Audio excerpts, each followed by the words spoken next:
PTSD post traumatic stress disorder जुन महिनालाई PTSD awareness month पनि भनिन्छ।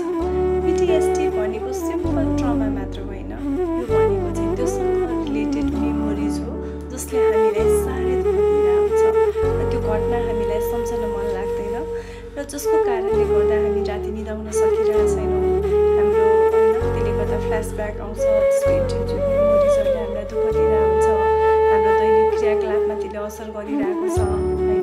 त्यसै गरेर हामीलाई झर्को लाग्छ, रिस उठ्छ, रुन मन लाग्छ होइन। त्यो ठाउँ, त्यो व्यक्ति, त्यो कुनै पनि ठाउँमा जान मन लाग्दैन, भेट्न मन लाग्दैन, जसको कारणले गर्दाखेरिमा चाहिँ त्यसले गर्दा सोसियो अकुपेसनल फङ्सनिङ नै डिस्टर्ब भइरहेछ भने र त्यो ट्रमा चाहिँ घटना घटेको 1 महिनापछि, 2 महिनापछि, 3 महिनापछि आएको छ र लक्षणहरू देखिरहेछ भने त्यो बेला चाहिँ हामीले PTSD भनेर भन्छौँ। र योसँग रहेका, किनभने PTSDमा विभिन्न कारणले गर्दा हुन्छ, जस्तो होइन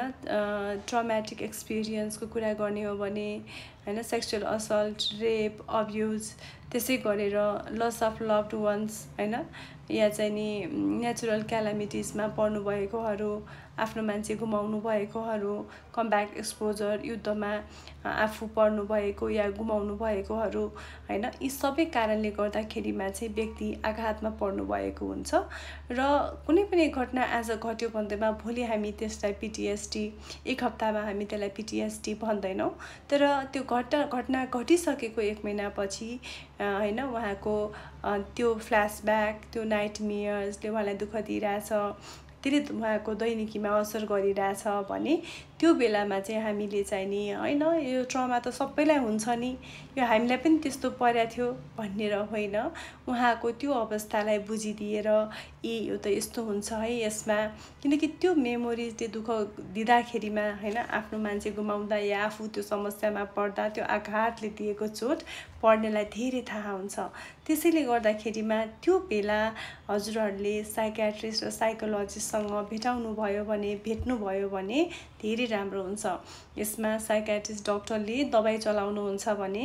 साइकोलोजिस्टले डिफ्रेन्ट थेरापी अप्रोचबाट